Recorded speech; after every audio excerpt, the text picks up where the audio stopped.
Well, howdy, everybody. This is Clay. And I'm Lloyd.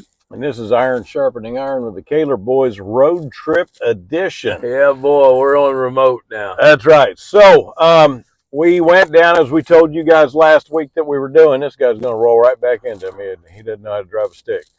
As we told you last week, we went down for Lloyd's doctor's appointment. Dr. Gerhardt Molly. Shout out to that man. Checked out my brother Lloyd's knee. Good report-ish. Yeah, everything good as it could be. Right. Then we met up with your buddy Donnie, buddy Donnie. Went to a little place y'all probably never heard of it, Joe's Crab Shack. Yeah, and it was amazing as normal. Yeah, demolished a couple of steam pots. Yep. I tried that new one, the Low Country Boil. It had crab, shrimp, sausage, and mussels. And, of course, corn on the cob, which I gave to you. Yeah. And the potatoes that I gave back to Joe's. But, let's see, I'm in a turning lane and I don't need to be. There we go. So, anyhow, been a good trip. We're on our way back now. At the end of this video, I'll show you, I'll post a picture of our adventure at Joe's Crab Shack. You want to do the scripture of the day? Yeah, go ahead. All right, let's do the scripture of the day. I've always loved this passage, and as I was thinking about this, it's got to be one that I can quote because I'm not reading while I'm driving. That is against the law. Not to mention, we may end up meeting Jesus early. Hey, yeah, we could. We have a bad auto accident. We should be doing this live just in the event of. That's just wrong. Psalm 1, David, Song of David. David wrote, and I've always loved this, and I'm just going to do the first half of it. David says, "Blessed is the man that walks not in the counsel of the ungodly, nor sits in the seat of the scornful, nor stands in the path of sinners, nor sits in the seat of the scornful, but his delight is in the law of the Lord, and in his law he shall meditate day and night. And he shall be like a tree that is planted by rivers of water, that brings forth its fruit in its season, and whose leaf does not wither." And I just love that description. And it's interesting because there's a digression that takes place. Starts off, he says, "Blessed is the man that walks not." So you're moving, you're walking. "Nor stands in the path of." Now hang on a second, you're not walking anymore. Now you're just standing still. "Nor sits in the seat of." Now you're just sitting down in fellowship with them. There you go. There's this digression of sin. And David says, "Blessed is the man that walks not in the counsel of the ungodly, nor stands in the path of sinners, nor sits in the seat of the scornful." But listen to this. But he delights in the law of God. The law of God is what brings him joy. We need to be men and women of the book. We need to be men more and now women, than ever. Yeah, who lean into the Word of God. Oh, man. Our cities and our states are being taken over by a demonic presence. Agreed. Just watched a video earlier where San Francisco is now going to be a transgender sanctuary city. What was that? Sacramento. Or was it Sacramento? Yeah, okay. Sacramento. Transgender sanctuary city. Now, you know, let me throw something out there. So we talk about the sanctuary cities in its original sense, and it was a sanctuary city for illegal immigrants, illegal aliens that have broken into our country and aren't supposed to be here. I can kind of understand that. Not saying I agree with it, but I understand the principle of it. That the whole idea of sanctuary comes out of the Catholic Church. Somebody's running from the police, they could run into the Catholic Church back in the day and yell sanctuary, and the priest would hide them. Right. And so that makes sense because they're in some sort of danger of being caught, captured, arrested, incarcerated. What does the transgender people need sanctuary from? I don't know. I don't know. Who's out hunting them? Well, I'll tell you who's hunting them. It's parents that are fighting back because their parents are getting their rights taken away. If you don't affirm your child's transition that the public schools are teaching them now, then you're the bad guy and you're the one that's abusing your child, and that sanctuary city is going to give them leverage to remove your child from you. But California already has that. California passed a law that said that if you don't affirm your child's gender of choice, then the state can come in and take that child away from you because that's abuse. And see, I think this is when the sanctuary city falls in. It's not just the state. It's like somebody from Wichita Falls can go to Sacramento and gain a sanctuary status because we're not affirming somebody here. And it's I've read in some of these other states, the kid just needs to get there. Yeah. And they'll let them do all the surgeries or all the blockers. And I'm guessing they'll probably pay for it. And they'll pay for it. Yeah, taxpayers pay for it. And any surgeries that need to be done, to affirm them, they call them life-saving surgeries. No, gender-affirming care. That's the term they like to use. They're saying that they're life-saving surgeries. Sure. I don't understand that at all. I don't know anybody that was confused about their gender, and if they didn't get it surgically fixed, they were going to medically die. Right. That's never happened. No. So it's not a life-saving surgery. I've unfortunately been in a position that I had to have a life-saving surgery. Right. And if they didn't perform on me, like immediately, you would die. I would have died. And it's one or the other. Right. It's do the surgery because it's life-saving, or don't do it and prepare a funeral. Well, and their argument to that would be, well, look at the suicide rate among trans teenagers. And my argument to that would be, look at the suicide rate among trans teenagers that are being affirmed. Yeah. There's not a huge difference at all. That's right. Well, and the fact is, for decades, we've been talking about the suicide rate and the depression rate among the whole alphabet soup community. Well, and we want to take care of some folks or a group of folks. What about they estimate 22 veterans kill themselves every day. That's right. What about that suicide rate? That's not important. I know. It's so not important that we've already removed homes from the veterans to give them to illegal migrants. Well, we're going to be on a tear today, aren't we? Well, man, it's sickening what goes on. It is. It's absolutely disgusting. It's sickening. And as a couple of veterans, I think we have the right to speak on this topic. You're right. Now, by God's grace, neither one of us are or in danger of being homeless veterans. No. But dude, you know what, man? You look at the homeless population, and that could change. Yeah. That could change, especially with the economic situation we're facing all the time. Oh, wait a minute. We're in the best economy in the history of the United States. Oh, I know that because the stupid box told me so. That's right. 33,000 jobs created just in March, I think they said. Yeah. 33 million. 3,300.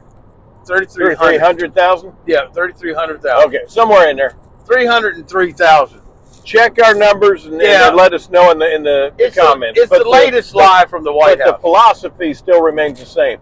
All these jobs created. Now, if you add that to all the post-COVID jobs that Joe Biden is taking credit for creating, he's up to 15 million. 15 million jobs, man. There's 15 million people out there that are working. But because of Joe Biden and his policies, right? Out of the 300,000 that they're claiming over this last March, they say that 85% of those went to illegal migrants. Yeah.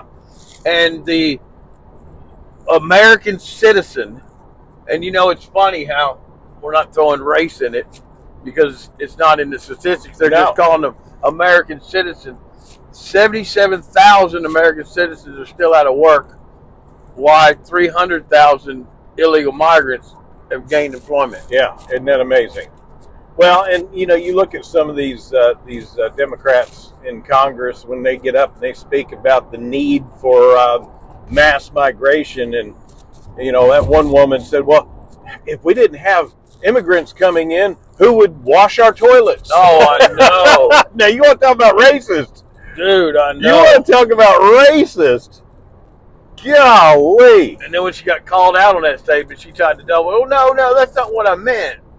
Well, that's what you said. You said what you meant. You meant what you said. Yeah, exactly. You just got called out on it. Now you're gonna try to crawfish. Oh man! So we had lunch with your good friend Donnie Bates. Oh, and, Donnie. Donnie's a good man. Donnie's a real good guy, good friend. How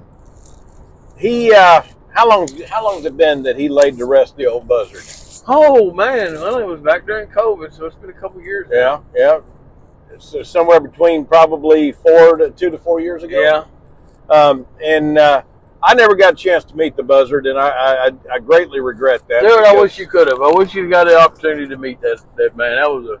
Well, you always tell me that he and Lee T were cut from the same cloth. Yes. And He would have. Him and our father would have been peas in the pod, and they'd have drove me and Donnie nuts. Well, you've got a bunch of really good stories about the Buzzard, but there's one in particular that I just absolutely love. And that was Donnie trying to keep it together when you pulled a prank call on the Buzzard. Tell us about that. All right, me and Donnie, I was working for him at the time. We was still in the concrete game there, and we were out looking at jobs. And we'd had a couple appointments to go measure up, did a few jobs. We took care of them pretty quick. And, you know, when I'm going to call this young man because I can. It's my podcast. That's right. But when young men have idle time on their hands, we tend to get into mischief. So we got to thinking about what we could do for some mischief, you know, that wasn't going to cost us jail time or anything. And, you know, the old fun thing about making a prank call. Oh, yeah, back in the day. And so we thought we were going to make a prank call. Well, we didn't know who to call. I said, let's call your dad. And, of course, Donnie, he's all in. He is a bad influence. Well, he's a bad influence because he supports what you want to do. Yeah. He's not going on. No, we shouldn't do that. He's a bad influence. So anyway, I called him up. He had my phone number for my personal cell phone. Right. But at the time, I was living on 2 phones and I had a work phone. Right. And so I called him on my work phone, and I tell him he lives kind of in a rural area. And they're like a co-op electricity thing. Right. And I tell him I'm from the electric company. Yeah. And we've been having electrical surges in that area. Have you experienced any of that? I said, you know, when the lights may dim, you know, at any time. Right. And he's like, yeah. He was so helpful. Yeah. He was just so helpful. If you had to call somebody for this, he's the guy to call. He was bending over backwards. So I said, well, we're going to do a few tests. We're down here at the power station. It's probably a made-up term. And I said, and I'm going to do run a few tests. I'd like for you to help me, if you could. He said, yes, sir. And I can't remember what I told him. I was my name, and you know, I was doing my voice different. Oh, yeah. And he was all in. And I said, okay. I said, could you go in the living room? Let's start in the living room. Could you turn the lights on in the living room? Yeah. So he goes in the living room. He said, lights are on. I said, all right, everything looks pretty good on my end. I said, go in the kitchen. Let's turn the kitchen lights on. I danced that man through every room of his house, cutting lights on and off. The whole time, my buddy Donnie is dying. Trying not to give you up. We're in a pickup. We can't get away from each other. We're in a pickup truck, and he is trying not to lose it. Well, think about this. He's listening to his dad run all over the house, flicking light switches because you're telling him to. Yes. So again, going back to Lee T. Yeah. Oh, we'd die. So he, you know, I get him. He's turning all the lights on. I had him turn the garbage disposal on. Every electronic I could think of, he's clicking on and off. And I'm checking my so-called meter. Yeah. Everything looks good on. I said, okay, Mr. Bates, we've got one more test. Can you go in your bathroom? He said, yeah. I said, all right, turn the bathroom light in the hall and the fan, exhaust fan. Turn it on. Now, I've been in his house a number of times. I've done a ton of work on that house. So I know the house pretty well. Yeah. And I know he does have exhaust fans. I know what he's got. And so he's like, yeah. Go in there. You can hear the exhaust fan come on. Yeah. You hear the voice change, because anytime you've talked to anybody on the phone and they're in the bathroom, you know they're in the bathroom. That hollow sound. Yeah. You hear his voice with the sound change, and you hear the fan come on. And I said, all right, one more thing, and we'll have this wrapped up. I said, could you flush the toilet? That was all Donnie Bates could handle. When I asked him to flush the toilet, Donnie starts snickering over there pretty loud, and then we hear the toilet flush. Because we all know that that is integral to your electrical system. Yeah, that toilet flush and your electrical well-being goes hand in hand. Oh man, that's and we started. Donnie starts laughing. Of course, there's no way I can hold it together. Yeah. At this point, it's over. My cohort over here is dying, and so I start laughing. And that Buzzard, he knew exactly which two little jackwagons done that. Yeah, by that time he recognized. Yeah, he's recognizing things. He's like, "I'm gonna kill y'all." That's good stuff. But then we tried the same thing with our mother. Yeah. And I call Mama up, and I go the same spiel, and she says, "Okay, well now who are you and who are you?" Mama starts questioning me. Yeah. Dude, like she's a cop, man. She's wanting to know like badge numbers and whatnot, dude, ID numbers. And she's like, "This all sounds way too funny. I'm gonna end this phone call." And I'm like, "Wait a minute, Mom, wait a minute." That's funny. So the prank was on us, you know. Yeah. Yeah, we tried to pull that on Mama, and she was not playing. Years ago, I was 17 years old, and I decided, that was a long more than years ago. Yeah, it was a few years Decades. ago. It was a couple years ago. And I was going to pull a prank on my grandma Ezel, my natural dad's mom. And you had to know her. She was the sweetest, funniest, just wonderful old woman. And so I called her, and I called her from a payphone. But Lloyd's having a little conniption over here. Oh, we got 18-wheelers in both lanes. We're doing 60 miles an hour in a 75-mile-an-hour zone. Just learn how to drive. It's the pedal on the right. Mash it. So I called her from a payphone, and like you said, I changed up my voice, and I had my story all together. And my grandma was a very, very Christian woman. She's the reason I'm a believer. And so I called her, and I said, "Is this Mrs. Ada Ezel?" She says, "Yes, it is." And I said, "Mrs. Ezel, I'm with the Kentucky State Police, and I'm calling to make an arrangement to come by. I need to search your basement." She says, "Well, what do you need to search my basement for?" And I said, "Well, we got word that you're running a still out of your basement making whiskey." And she busted out laughing. And she says, "Baby, you and all your friends come on over here. I'll bake a batch of cookies." That kind of takes the sting right out. Yeah. And the funny thing is, she hadn't figured out it was a prank. She thought it was real, but she was all for it. Yeah, come over here and search my basement. I'm going to make y'all some cookies. Yeah, boy. I'm going to make some cookies. Oh, my goodness. And testify to you. My grandma Ezel, so after our mom died, I went back to Kentucky, and my dad, he was drunk. He couldn't take care of himself, much less a grieving 6-year-old. I wound up staying with Grandma and Grandpa, and she already had her hands full. She adopted my cousin Tammy. She had a teenage son, Billy Don, and then her mom was living with her, and she was 97 years old and had dementia. Wow. And then here I am, you know. And it was during that time I came up with 2 nicknames for her, and she absolutely loved it. And it was all out of love, no disrespect whatsoever. You knew me back then. I didn't have an ounce of disrespect in me. No. And one of them was the old crazy lady. And it was because of her laugh. All right, I got to take a time out. I can't show you guys, but we're about to pass an 18-wheeling car hauler, and it's got those ugly Tesla pickup trucks on it. Oh, them are horrible. Aren't those something special? Dude, them are ugly. Isn't that hilarious? Now you might be able to see them once we get past, if I get over. I don't know. No, you won't be able to see them. There was 5 of those things on there. I forget what they call that thing. Ugly? Yeah, ugly. But anyways, I called her the old crazy lady, and then I remember how this came about. I was in Sunday school, and we learned about, I can't think, what was his name? Elijah. They called Elijah the old battle axe. And so we were on the way home from church, and I told Grandma, I said, "I found a new name for you." She said, "What's that?" I said, "The old battle axe. Comes right out of the Bible." And she just cackled, just laughed, and absolutely loved that. And throughout the rest of her life, she would remind me of those. That's good stuff. I'm telling you, man. I wish you could have met her. Yeah, me too. Me too. Oh, goodness. Something about her, man. She had 9 kids. and only 4 of them outlived her.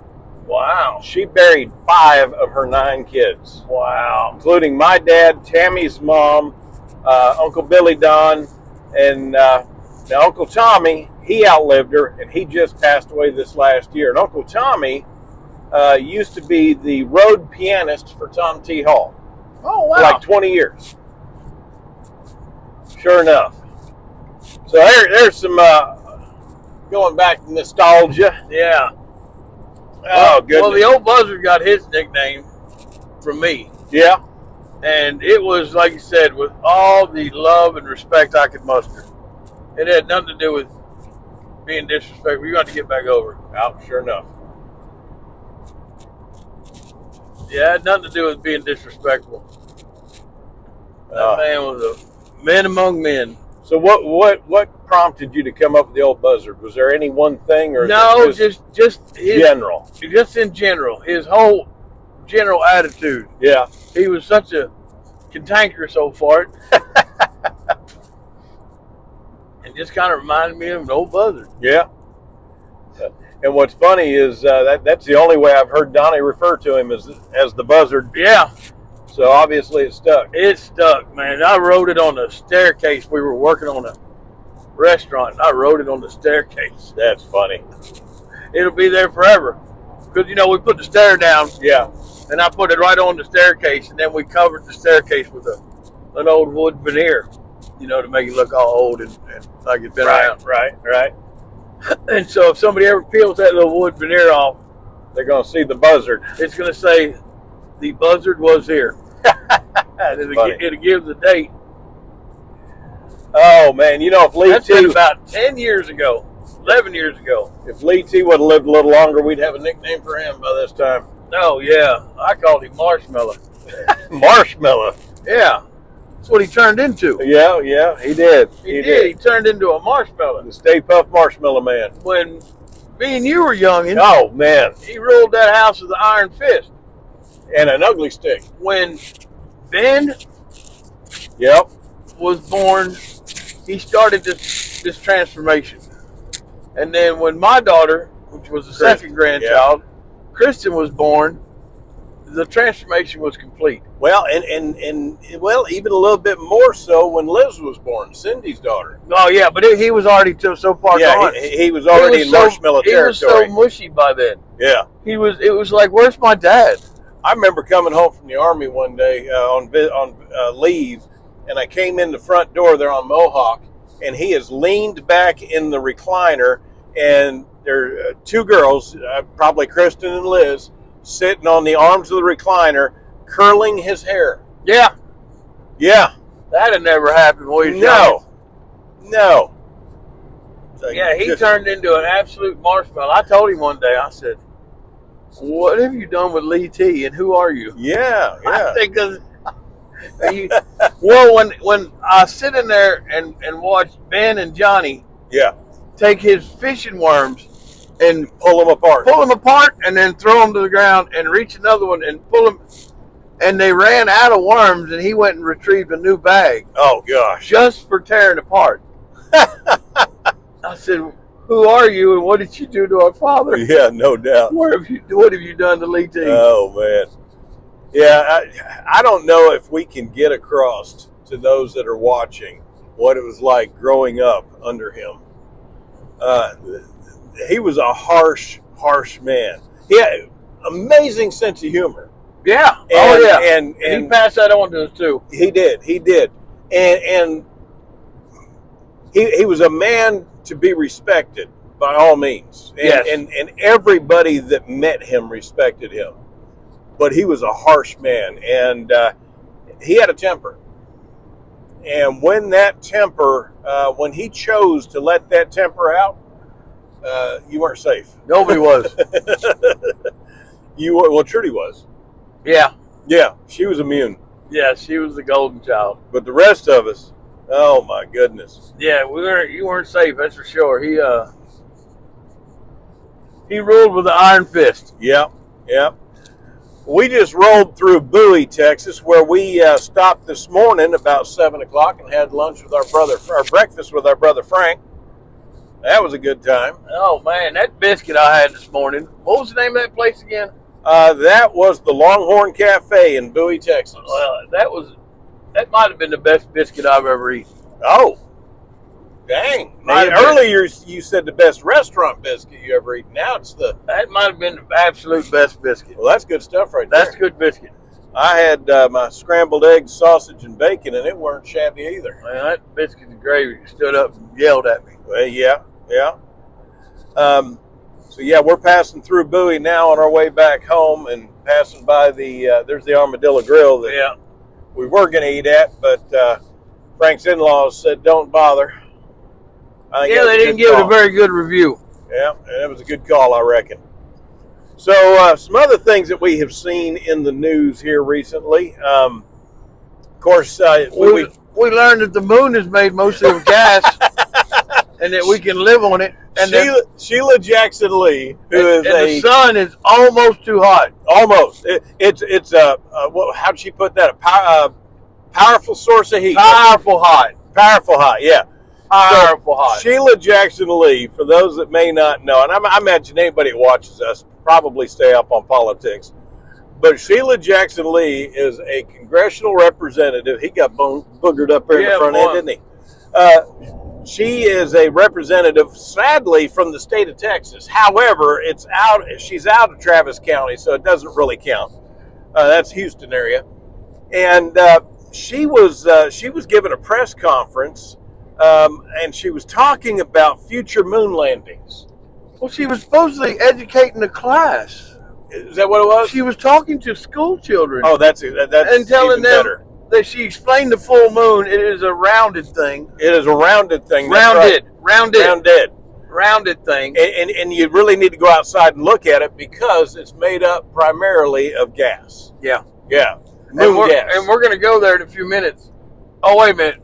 In a little while. Yeah, in a few years. Yeah, but she said a few minutes. Yeah. Here in a few minutes, we're going to go and see if we can live on the gas.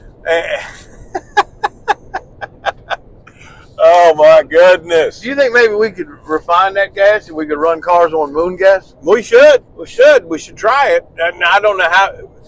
Joe Biden would have to approve the pipeline. We'd have to put a pipeline from the moon to here. Yeah. That would get the flat earthers excited. Well, and it would really suck because every time the earth rotated, we'd have to replace the pipeline. Well, you got to make it flexible. You put a flex. There you go. You put a flex pipe in it. That's right. Come on, man. Now, for those of you that remember back this far, Sheila Jackson Lee is also the same one that said she one time held an AR-15, and it was as heavy as 10 moving boxes. And you know what? She might be 100% accurate on that. Yeah. If you took 10 moving boxes this big and broke them down and flattened them out and they were completely empty, that might be, because AR is a pretty lightweight gun. Well, you know, the AR that I used to have before I lost it in a boating accident was 7.5 pounds. I think you'd have to have more than 10 boxes to get 7 pounds of cardboard. Yeah.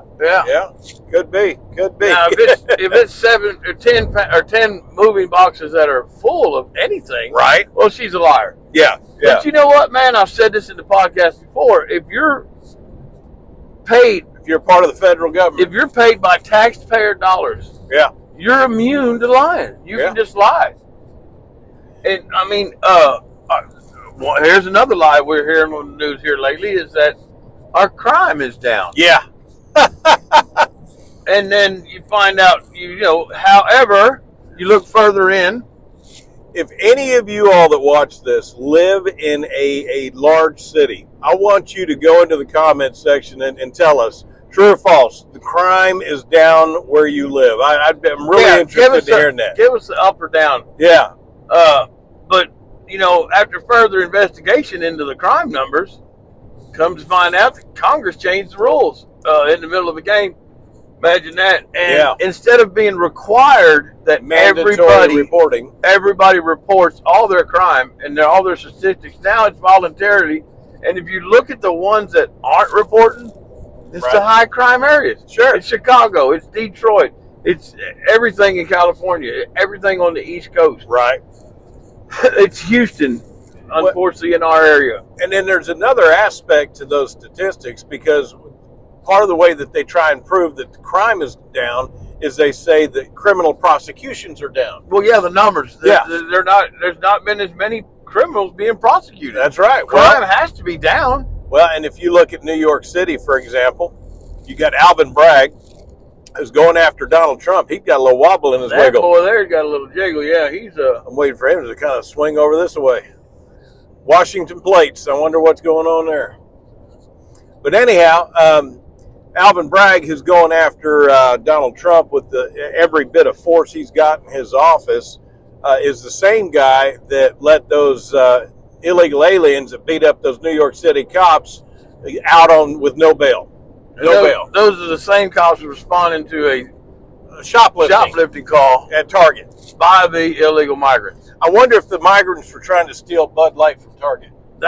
Maybe. No, because then they would have been arrested. Well, and you know they weren't stealing none of the woke clothes from Target. No. Migrants don't have time to be woke. Well, migrants aren't tucking anything. No. And you know, I can't help but feel bad for the situation that a lot of these illegal migrants are in. Oh, agreed, 100%. They were tricked and lied to get here, under false pretense. Yeah. They're here for votes. Yeah. They're here to screw with the Electoral College and mess with the seats in Congress. And it all depends on where they landed, the treatment they're getting. If they're in New York City, then they're getting an ATM card and they're staying in luxury hotels. For now. Yeah, for now. If they land in Denver, which is just as woke, but they're broke, they're being asked to leave and go to New York City or Chicago. Right. But we as taxpayers are paying for their trips. Oh, yeah. Wherever they go. This kind of puzzles me. It doesn't puzzle me because I already know. But illegal immigrants, illegal aliens that are being shipped around the country by the federal government are able to get on commercial passenger airplanes without an ID, without security screening. Now, an American citizen not only has to have an ID, it has to be the, quote, real ID. You have to arrive at the airport 2 hours before, get pat down and drug sniffed. And I have got quite a bit of metal in my legs. Yeah. For surgeries. Yeah. The last time I flew, I felt freaking violated. I'm being sincere. Yeah. I, of course, set off every bell and whistle into place with their metal detectors because my whole lower half nearly is titanium. And then they got to come over and wand me, and the wand is like squealing to no. I'd say easily you're 25% titanium. Yeah. At least your skeletal structure. You know, the wand is like screaming and squelching. And so then the guy has to come over there and physically fill you up. Fill me up. He was all up in my business. Right.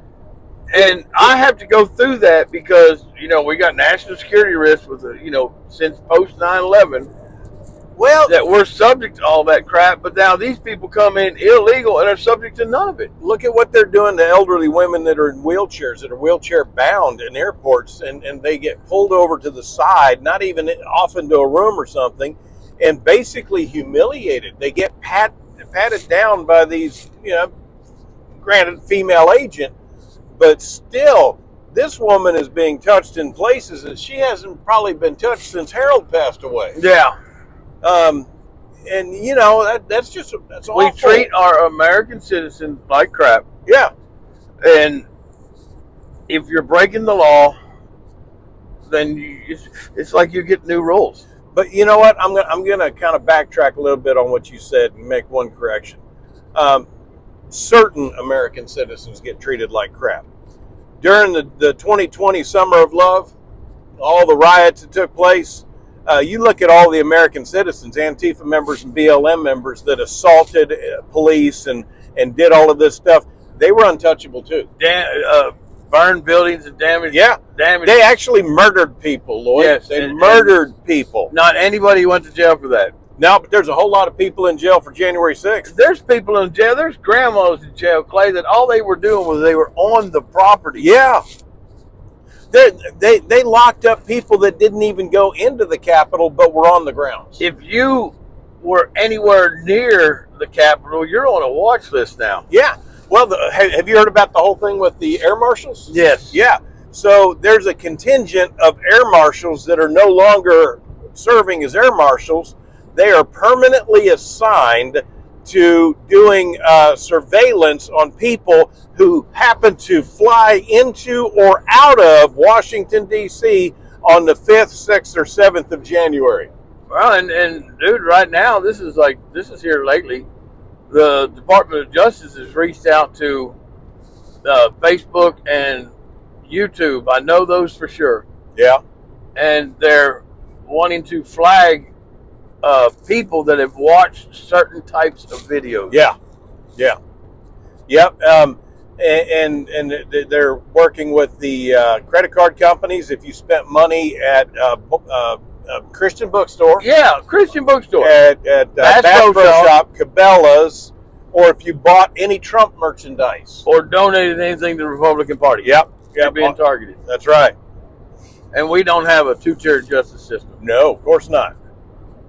Of course not. That's why Hillary Clinton's in prison, right? Yeah. Oh, wait a minute. Yeah. Yeah, that's why Bill Clinton is in prison because of the Epstein situation, right? Oh, hang on, never mind. You know, that's another thing I wouldn't mind speaking about, too. I want to know how this Maxwell lady, Ghislaine Maxwell, she was convicted, yeah, and sentenced to prison. Which means, let me jump in here real quick. I'm going to throw in my legal expertise, which means that there was evidence sufficient presented at trial that she committed the act that she was charged of. And she was charged with child trafficking. Yeah, promoting child pornography. Yeah. And trafficking. Well, so the evidence means, and I'm not trying to sound crude, but I don't know what other way to say it, somebody bought that product. Yes. Yeah. They know who brought the product. Of course they do. And nobody's been charged at all. No. Nobody. And none of the names have been released. Nobody. And, you know, they did come out with the Epstein List. It made a big deal out of it. That's flight list. Deal. And they came out with it here recently, and every name on it we already knew was on it because all the leaks before. And then there was a huge Nothing amount new.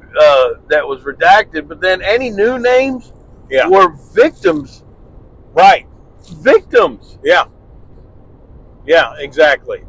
So you're going to spread their name in the mud and their victims, but the people that paid the product, that bought the product, they just got free. And it's because they're on the right side of the politics.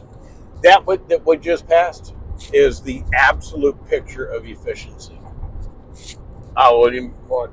There were 5 state trucks with flashing lights and arrows pointing that way, like it's a construction zone or something. Yeah. And you get to the head of it, and there was a dump truck and a dude walking beside the dump truck picking up tire scraps off the road and throwing them in the dump truck. There are at least 5 drivers and the dude picking up the trash. So you got 6 or 7 men on the payroll. Yeah. On the taxpayers' payroll. Yeah, that's efficiency right there, ladies and gentlemen. That is exactly how our government runs. Listen, if we ever say anything that you like, if we're ever a blessing to you, hit that like button, comment, subscribe if you want to know when we're coming up next. We'll always what does Officer Tatum say? Smash that notification button. That's right. You're right there looking at it anyway. Smash that button. Oh goodness! And if for something, if we ever say something you don't like, get in the comments. Tell us about it. Or if we say something, neither one of us are political geniuses. If I get my number wrong, or I get the state or representative wrong, man, correct me. Yeah, absolutely. Correct me. I promise I am not like some of our state representatives that, say that, did you know that if you criticize one of the Democratic elected officials at all, that's now racism? That's right. That's right. What else is racism? Oh, the term 100%. If you use the term 100%, you're a white supremacist. Yeah, yeah. So if you're buying, let's say you're buying sugar, and it is 100% pure sugar. Is that racist sugar? Yes. So you got to buy brown sugar. Well, we're getting canceled for that. I'm sorry, I couldn't help myself. Oh, that was Oh my goodness. That's good stuff. Oh man. We are. What if it's 100% brown sugar? Oh, yeah. I think you'd have to buy one white, one brown, and then mix them. And then you wouldn't need one. Then you got 200%. Well, neither one of them would be 100. True. Oh my goodness. Yeah, 100%. The phrase 100%. You know, they lost me though when they came out and said that math was racist. Yeah. I mean, all of us are now dumber for listening to that. Oh yeah. Dude, the names of trees are racist. Rocks. Yeah. There was a rock at the university. They said that rock was racist. Mayor Pete Buttigieg told us that the Booty juice. Yeah. That's going to get us canceled too. That our interstate system, our roads are racist. Oh, you'd have to explain that one to me. Because I don't believe the road really cares what color you are. Well, maybe in order for you to drive on it. Maybe it's who some of them are named after. I don't know. That's what it was with the trees. The thing with the trees was, you know, the organization, the civic organization that studies tree botany is the Arbor Association. Yeah, and apparently one of the founders of the Arbor Association had some. He was either a slave owner, or his daddy was a slave owner, or his granddaddy was a slave owner. And so now trees themselves, trees are racist. The level of stupidity, though, that is in charge. Oh, we were talking today at lunch with Donnie. Yeah. I don't know which one it was. Maybe one of y'all in the comments can help me out. But the moron that said that Guam was going to flip over, capsize, if we put any more people on it. Yeah. It was just going to tip over. Yeah. That island was just floating like a boat. And if you put any more people over here, well, it's just going to tip up. And the whole island will be lost. I thought for a minute we were going to get a buzzard in the windshield. The catastrophic loss would be tremendous. How did you see it? Oh, yeah. Yeah, the catastrophic loss would be tremendous. Good thing I'm driving. I'm the one paying attention. You missed the road crew, too. Yeah. Oh, man. But dude, just the level of intelligence or lack thereof. That's it. The lack. It is amazing. The lack of common sense and intelligence. All these people. Is just painful. All these people graduated from high school and college. Yeah. And they think the moon is made mostly of gas. Yeah. That we could possibly live on. That Guam is in danger of tipping over. Yeah, it's gonna tip over. That a 9mm can blow the lung out of the backside of the human torso. Well, and an AR-15 is as heavy as 10 moving boxes. Right. And if you add a bump stock or a pistol brace to an AR pistol, an AR gun, then it makes it a bigger caliber, and you can put 150 rounds in the chamber. Right, in the chamber. In the chamber. Not in the magazine. Just the or the clip. Or the clip. Yeah, the clip. The semi-automatic rotated. Those of you that have just, you know, the high-capacity clips for your AR-15, they're going to tear us up in the comments now. Standard capacity magazine is the other word that's known as. If you put a pistol grip on your AR pistol, apparently you can put 150 rounds at the same time in the chamber. And it turns it into a 50 cal, according to President Biden. That's right, according to the current occupant of the White House. It goes from being a 223 caliber or 22 caliber to a 50 caliber by just adding that brace. Yeah. I wish I'd have bought a bunch of those braces. You know what, man? I'm glad I don't have a brace because I can't afford that much 50 cal ammo. I mean, to have 150 rounds of 50 cal, just in the chamber, and we're talking like $20 a round for 50 cal. Yeah, that's probably pre-COVID price. Yeah, I'll stick with my 5.56. Thank you very much. Well, you got to get another one though, and we've got to stay out of them boats. Yeah, well. We can get in the boats. We just got to quit taking our gun collection with us every time we get in the boat. Oh, I thought that was the rule. That's why I've screwed up so many. I thought that was the rule. Yeah. I thought you had to. Oh, goodness. I didn't think you could really be in the boat without your guns. You know, we keep getting stuck behind this exact same truck, 5313 or 53113. That is the same truck that we've gotten behind a couple of times. Well, goose this thing and let's get out of here. Yep, we are. We are. Well, we were behind him before we stopped for gas. Yeah. Now we've caught back up with him again. We are going through the sprawling metroplex of Henrietta, Texas right now. Yeah, boy. In Henrietta, they don't have stop signs. No. They've got whoa signs. Yeah, whoa. Whoa, boy. Henrietta is actually a neat town. It really is. It is. And it's in Clay County, which you can't have a better name for a county. Well, I mean, you named a county after dirt. Yeah, exactly. Who would name something after dirt? My mom and dad. I know, right? But I'll tell you what, there's more Clay counties than there are Lloyd counties.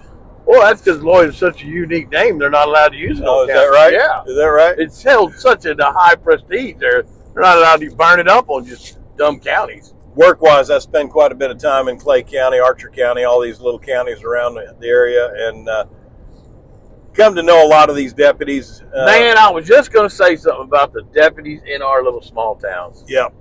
Good folk. I know that y'all listen to me each week, and I do have a problem with law enforcement. Overall, in our America, it's horrible. It's just horrible. And I don't disagree with you. There's a lot of bad apples. A lot of bad apples. And it seems a lot to be of getting worse. It seems to be getting worse and worse. Yes, but a lot of corruption. Just horrible. Nobody. Once again, nobody. If the cops are arresting people that are genuine breaking the law, and they don't get prosecuted, what does that tell the cop? When the cop does something wrong, if a cop uses excessive force, he gets a 5-day vacation. Yeah. They put him on paid administrative leave for a week. Pending an investigation. While the police the police. Yeah, while they're investigating themselves. And how that can turn out bad, I don't know. But and you know this story. I haven't shared it on the podcast, and I got to be real careful with the details of it. But work-wise, and for those of y'all that just may be tuning in for the first time, don't really know who these two rednecks are, I am full-time. I am a private investigator. I've got a law enforcement background, and so naturally I kind of leaned into this role. And then I also pastor a church in our hometown, Burke-Burnett, Texas, Red River Cowboy Church. Well, in my full-time employment, we were hired, this was several years ago, we were hired by one of the small surrounding communities that's outside of Wichita County, and without getting into details. I remember that. And it was the city council that hired us to investigate their police department. Because there were so many issues in that police department, and they couldn't trust the police to look at it from a correct point of view. Yeah, their optics were when we started that investigation, they had 9 full-time police officers. That tells you it's a small town. When we left, there were 3 left. Several of them, of the ones that out of the 6 that left, I think 4 of them just resigned and went somewhere else, and 2 of them wound up going to prison. See, that's the horrible thing. Is there's a term for that kind of cop that gets a bad reputation here, and then just moves on to the next place. Yep. And they migrate, and it's allowed. Yeah. And that's the horrible part. If he was fired at this police station for excessive force or whatever he had done wrong, then he shouldn't be hireable at another one. Right. To have the same authority and be put in the same position. And regardless of what state it is, police officers are licensed by the state. The state has an organization. Up in Oklahoma, it's called CLEAT. Down here in Texas, it's called TCOL. Yeah. You have to be licensed through this organization. You have to be TCOL certified. And they maintain records on you. Let me ask you this one, and this may be a new one for you.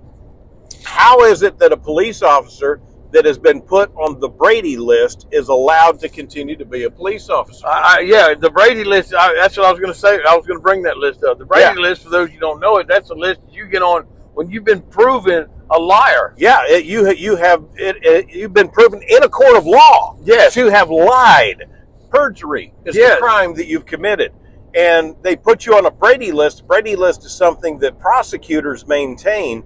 And what these prosecutors are saying when they put you on a Brady List, is that your word is no good in our courtrooms. You have zero integrity, and your trust is gone. So we're still going to let you be a cop. So if you make an arrest and you write out an affidavit, that thug that you arrested is likely going to get off because you're not allowed to testify in that case. Well, and you shouldn't be able to still be a cop at all. I agree. Integrity needs to be one of the hallmarks of law enforcement. If I lied continuously at my job, I would be fired. Yeah.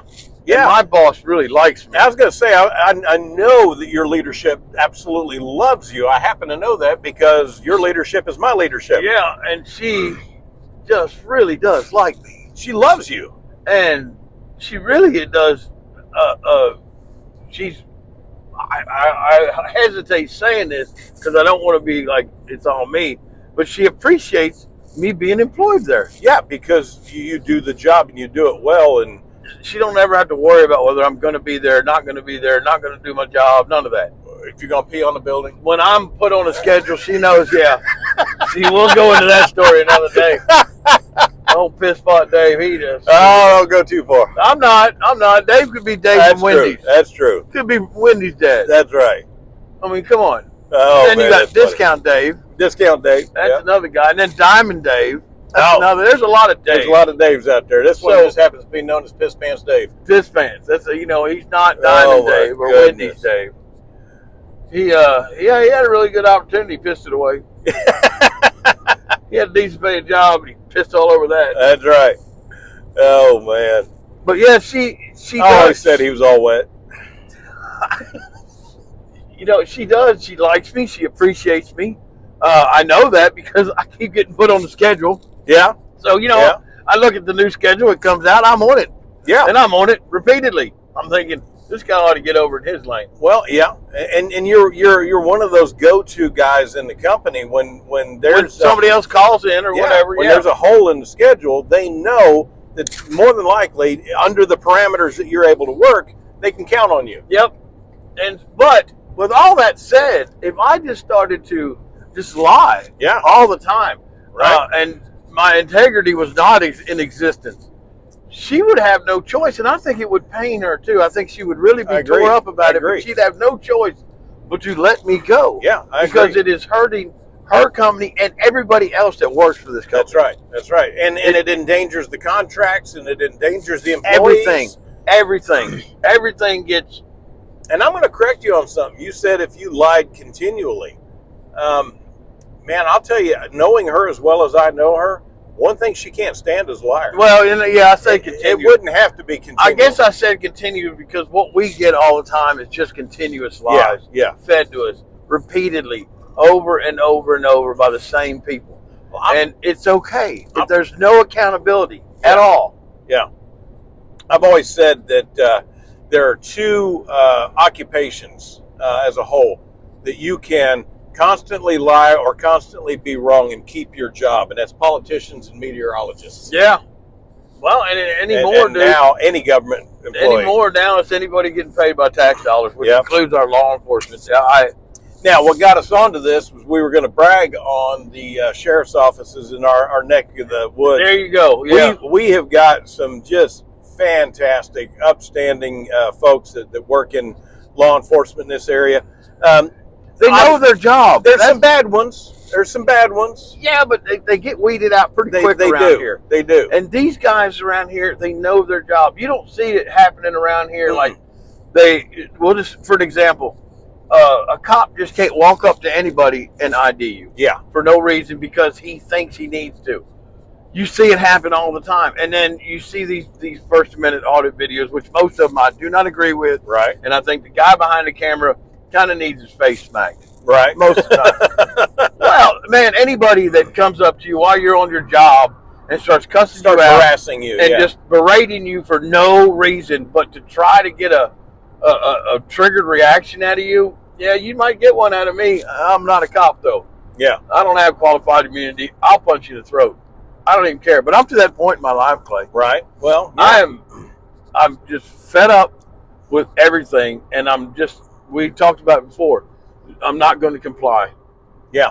And I'm not going to listen to your BS. I don't care what your preferred anything is. Yeah. And I don't have to. No, because you don't mean enough to me in my life Right. for me to waste my time on you. Right. And when it comes to your preferred pronouns, even if you are somebody that I love and care about, I'm not going to play along with your delusion. No. I refuse to. No. I'm not going to lie to you and make your life worse. I love you tremendously. You mean a lot in my life and in my family. And if you decided tomorrow that you were a Snoopy dog, I'm not going to call you Snoopy. Right. I'm going to take you to get help. Right. Because something's wrong up here. Something is disconnected right. up here. And it's not a good thing, and you can't just let it go. Don't ignore it. You have to address it. But you don't address it by cutting a 12-year-old boy's gonads off. Yeah. Or a healthy 13-year-old girl's breast off. Yeah. You don't do that. That's not. And then you look at all these cases, and there's starting to be more and more of them, of kids that transitioned when they were 12, 13, 14, 15 years old, that are now young adults that are regretting it, and there's nothing they can do about it. Tremendously regret. There's more and more stories, and the reason why you get more and more stories coming out is because this is all a fairly new phenomenon. Yeah, yeah. You don't have years of case study. You know, they were talking to one of the so-called doctors that, God, he ought to have his license revoked and be thrown under the jail. It's like Dr. Mengele that worked for the Nazis. Yes. Experimenting on humans. Yes. That's what we're seeing. Dude, they were talking to him about the gender reaffirming, and once again, I may be completely wrong about where, but I know I'm not wrong about what. I want to say it was in Atlanta that they were trying to set up a trans doctor like clinic. Oh yeah, clinic where they can learn how to do these surgeries, because there is no history of it, because it is, like you said, some weird experiment, Nazi surgery. Yeah. You know, and did you see the video of that hospital administrator? And again, I'm like you, I don't remember exactly where it was. It was so long ago, but it was this big hospital up in the Northeast. And this was like the chief executive of the hospital, and it was a lecture she was giving at a stockholder meeting, and she was talking about how profitable these gender affirming surgeries are. God. How much money the hospital's making as a result of this, and that right there tells you everything you need to know. Yeah, that is.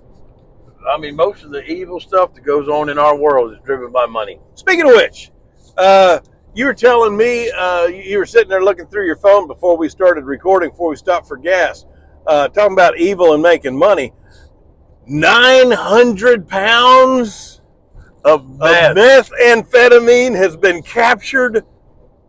900 pounds. We were trying to figure that out without knowing the current street value. That's got to be in the hundreds of millions of dollars. I don't know. It has to be. You know, revealing a little bit of the sad history that I carry. I know back in the day, 25 years ago, meth was $100 a gram. Yeah. There's 400 and some grams in a pound. Wow.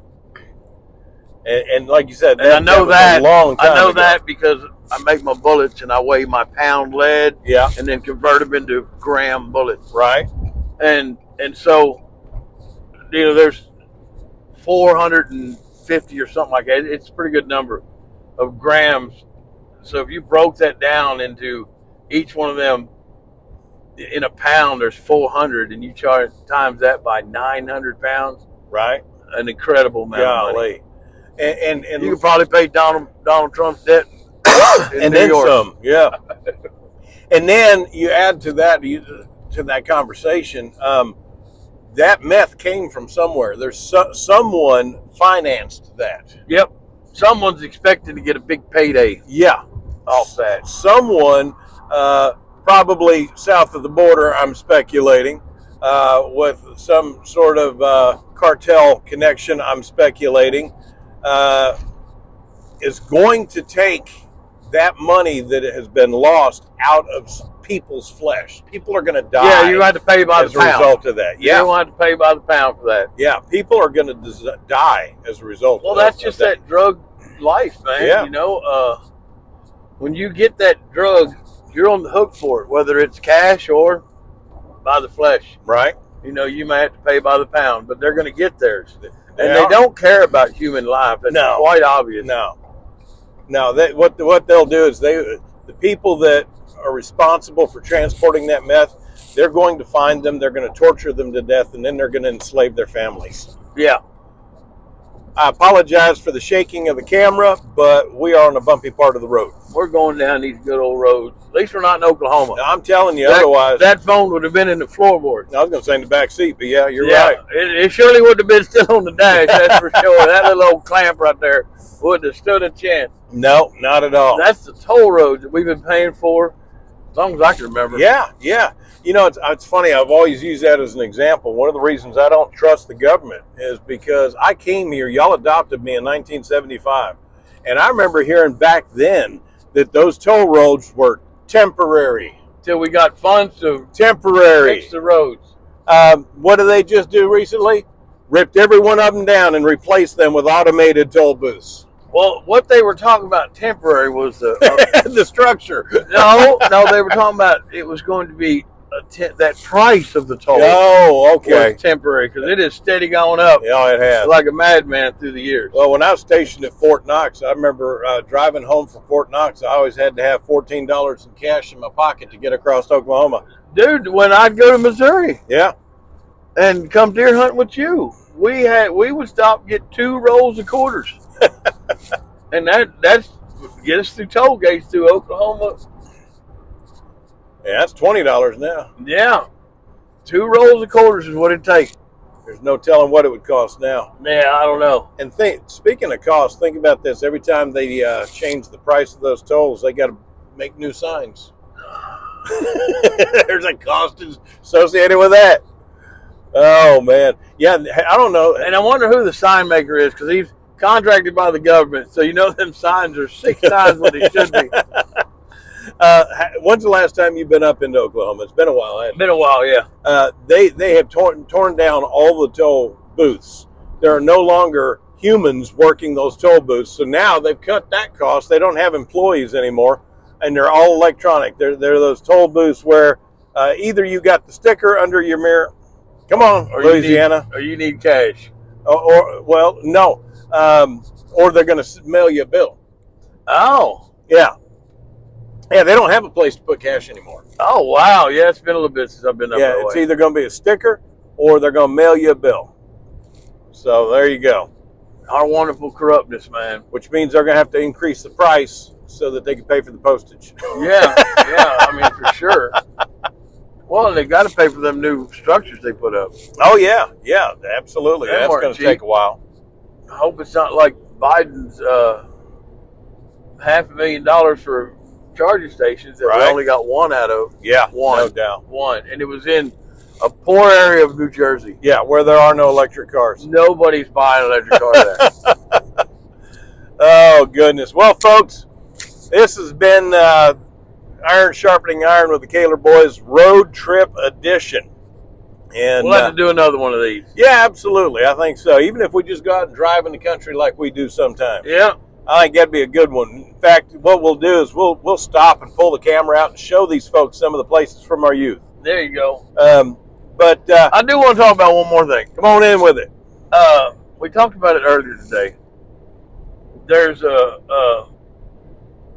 mayor up in Chicago. Yeah. And her name is, what's that woman's name? Yeah, it's one of the suburbs outside of Chicago. Dalton. She's in Dalton, Chicago. Yeah. Anyway, she's the mayor, and then the self-appointed something else of another township close to that. And she has been extorting money. She has paid her own self almost $350,000 a year in salary. Yeah. She has bought, she has her own police vehicle. Right. Fully set up with lights and everything. Yeah. She uses the police force as her own personal protection. Right. 24 hours a day.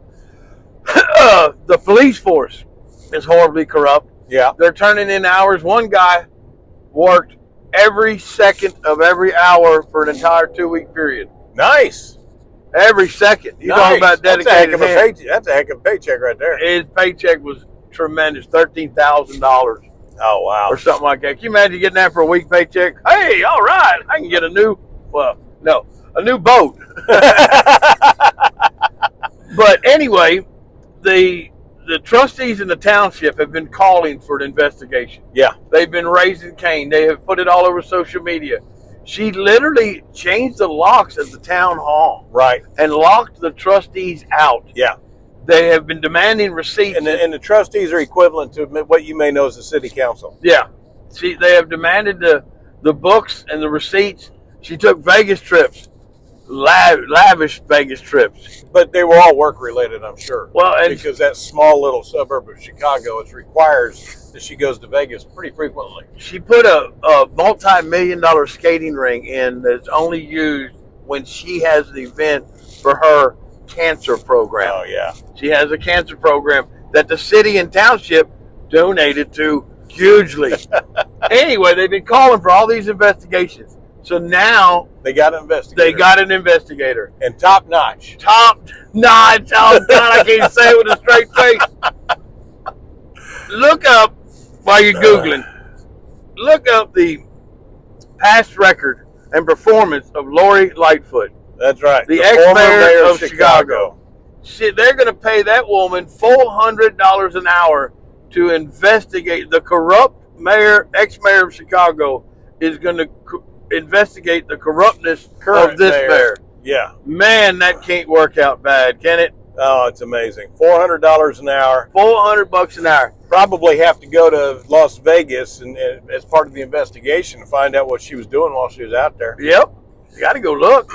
I saw another one. It was a judge, some African-American female judge, and she's being tried right now. That video I sent you? Might be where all of the fines that she imposed, she kept the money, and it totaled up to over $400,000, and she's sitting on the stand crying, saying, "No one's ever recognized or appreciated me as the first black female judge in this county." It's like, oh my God. While you're stealing and robbing the people, you want to be appreciated? Absolutely amazing. That is just, that's graft and corruption. That is the corruption that we as the American people pay for every day. Every time we buy fuel or groceries or get a paycheck, if you're one of the working people, I hope you are, you're paying for this corruptness. That's right. And you have no say at all on whether these bills get paid or not. And you got no say at all what happens to the money that the government takes from you at the end of a gun. Yeah.